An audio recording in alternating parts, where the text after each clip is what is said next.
there, it's Olivia-Savannah here from Olivia's Catastrophe, and today I'm here to start a fun vlog. This is not a unique idea, I've seen several booktubers do it before me, and it's where I keep the vlog going until I find a 5-star read. This is part of my TBR challenge, and this falls into the section where I read 5-star predictions. I got that 5-star feeling. There's a fancy feeling. So the 5-star prediction book that I've decided to start with, because I am overdue for reading some of Akwaeke Emezi's writing, is Bitter. Bitter is one of their young adult novels, and this one is connected to Pet. It's a prequel following the character in Pet's mum when they're younger, and that's all I'm going to tell you about it. I'm just going to start reading and see what I think. It's also not very long, so it feels like an approachable one to start with, and I'm worried that this vlog might be very short if I just give this one 5 stars straight off the bat, but we'll see. I haven't had a 5-star yet this month, and we are halfway through the month, so I really desperately want one. Typically I get at least 1 to 3 5-stars a month, and we're over halfway through and there's 0, so this is paramount moment right now. Hello, if I look ready to go, it's because I am. So this is the first time I think that a vlog has coincided with the fact that we do booktube meetups in London. These are hosted by Katie from Katie Lumsden. She organises it and puts it all together because she's amazing like that, and booktubers from across the UK come together and we chill. We usually bookshop hop, but this time we are doing something different. We're going for lunch and we are going to a cafe and we are going to do some in-person reading sprints.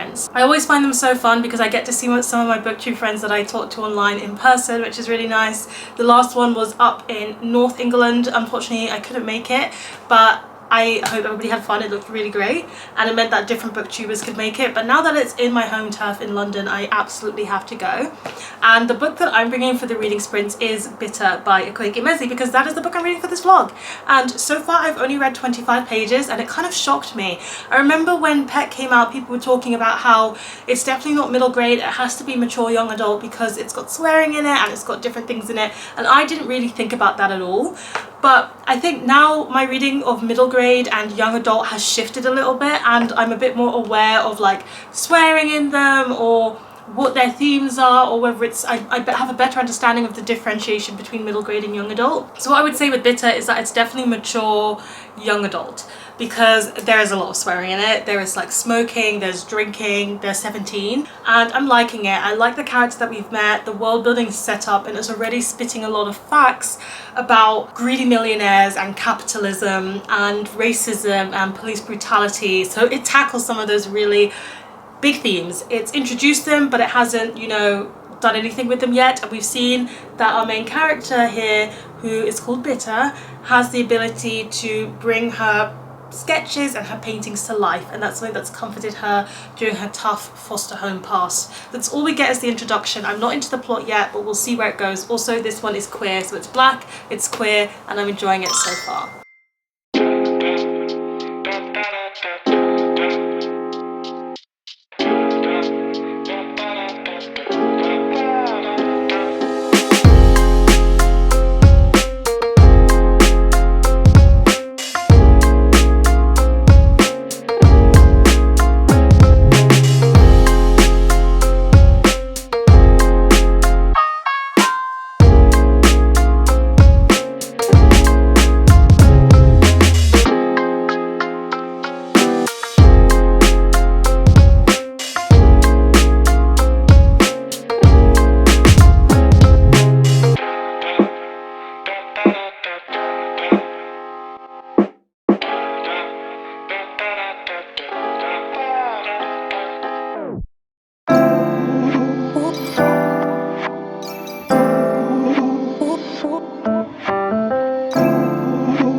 Hi friends, it's been a little bit over time since I've updated you, but I'm still reading for this vlog and we're still making good progress. So what's been happening? I feel like there's been lots of things happening. I went to see Tom, my brother-in-law, run a half marathon, which was really fun to support, but it also felt like we did our own mini half marathon as we were running between the viewing points to be able to see him. I was with my nephew and with my sister, so that was good fun. I made sticky tofu, which looks like every sticky tofu I've ever made ever, but it's not, because this was peanut flavored sticky tofu, which is kind of new in my book. I don't particularly like nuts, so I didn't really love it, but I gave some to my friend at work and I gave some to Simi, and they both like nuts and they both said it was very good, so that was a success. And a nice one from Callum's 20-minute vegan cookbook, from his latest cookbook, which looks like this, and I'll have the title down in the description. That's another win from that recipe book. Amongst all of that, I'm also at Comic-Con this weekend. I'm working there, but it's also fun to be at Comic-Con. The outfits are still fantastic. And otherwise, I've continued reading Bitter by Kweki Mezi. So the last time we spoke, I hadn't had a 5-star this month, and since this vlog I've decided to kind of wrap up a couple of current reads I had on the go. You know me, I'm a multi-reader, and I finished a 1-star book. And then the reading goddesses were like, oh my gosh, Olivia-Savannah, I'm so sorry that we gave you a 1-star book. Here's 3 5-stars back to back. 3 5-stars back to back. Oh my goodness, I'm having a great time after that 1-star. And I really strongly suspect that I know my reading taste and that this is also going to be a 5-star, because I am loving Bitter by Kweki Mezi, which is not really a surprise to me. I really do typically love Kweki Mezi's books, but this one is just so special. As it is, as I've described in this video, it's a prequel, but there is a really lovely, genuinely lovely romance in this book that is so beautiful. And I think we don't actually see that many moments of them being like overly romantic, but we see moments of them being like a true partnership and showing how they challenge each other and grow together, and it's just beautiful. It's beautiful to see depicted on the page, and I already know how this romantic storyline is going to end because this is a prequel and it's following Pet's mother, and we know who Pet's like other adult counterpart is in Pet, so we know kind of where this romantic storyline is going to end. But anyway, I'm having a great time with this romantic storyline, but this book is a lot more than its romantic storyline. I think a key theme in this book is going to be healing, and I love what I've seen of the healing in this book so far. I don't typically annotate in my books. I rarely underline in the fiction books that I read, so when I do, you know it's serious business, and I just underlined the end of a chapter here, which I would love to read to you, but it would be spoilers. But it's such a beautiful line on healing that I was just like, oh my goodness, my heart, my heart, my heart, my heart. It was just so lovely to read, and I really like the way that this book is dealing with its topics and its themes. When I started it, there was a lot about capitalism and racism and police brutality, as I mentioned, and I felt like a lot of things in your face at the beginning, but then you kind of slowly sink into the writing, you sink into the story, and you get to see how Kweki Mezi is tying these very complicated themes about how you have your role in such big conflicts, and how your role can be big and it can play a big part in it, or it can also be small but it still plays a part in it. Either which way, your part in it matters, and I'm really liking that theme as I'm seeing it kind of unravel in the book so far. I'm a third of the way through, so there's plenty more to go, and I'm happy to say that I don't really know where this book is going to go, because I thought what was going to be an overarching theme in the book is kind of done, it's kind of finished. So I'm curious to see where the book is going to go and what points of conflict are going to arise, but I have to say I'm really loving it. And if the first book is a 5-star, that's fine by me. It just goes to show that I kind of know my reading taste, I kind of know which authors and which books I'm going to love, and that is only a positive thing. But if this manages to be a 4-star, that would surprise me. So let's see where we end up with this one. I'm going to keep reading.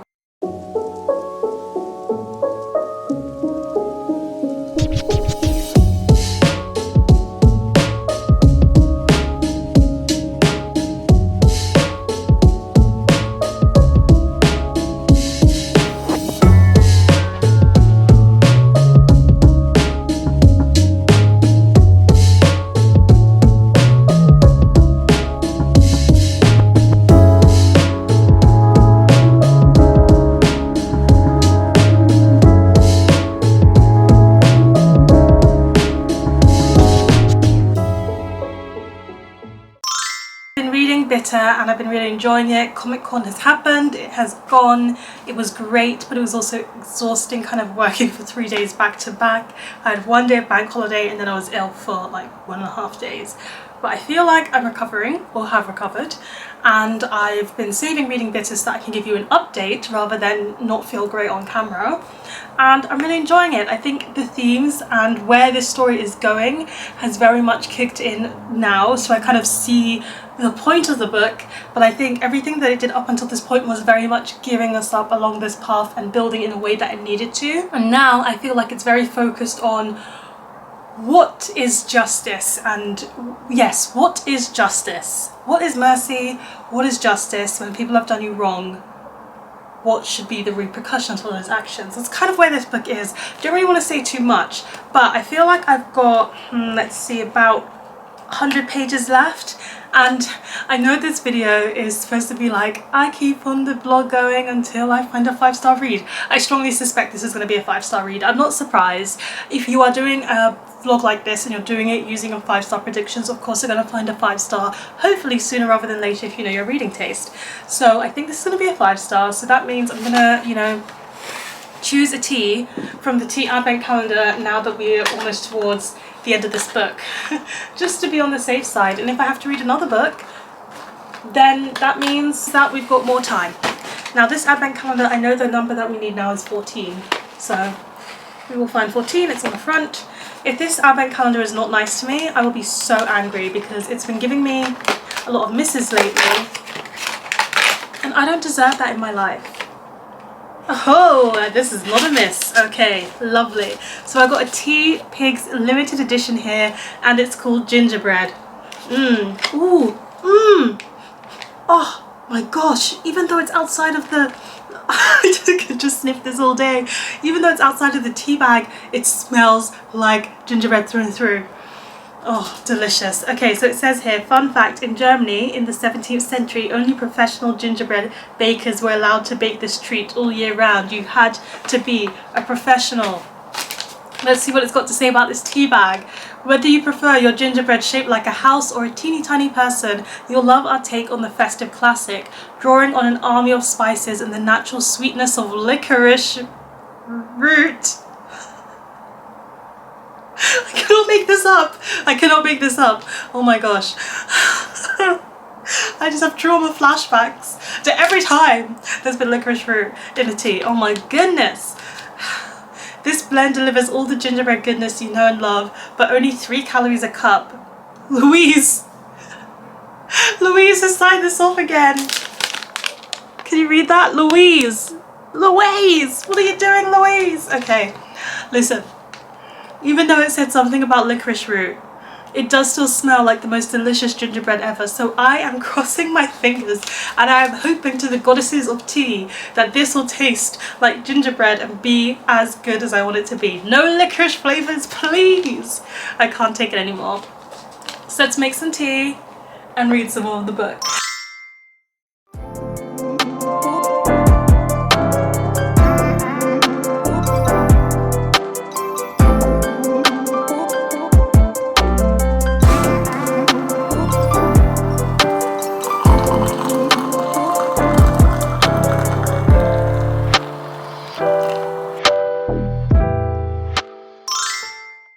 Let's try this tea that I made.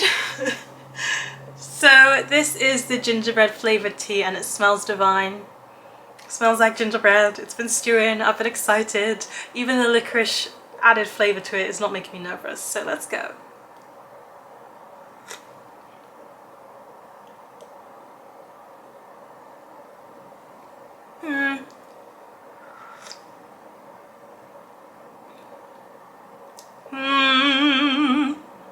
I have my thoughts.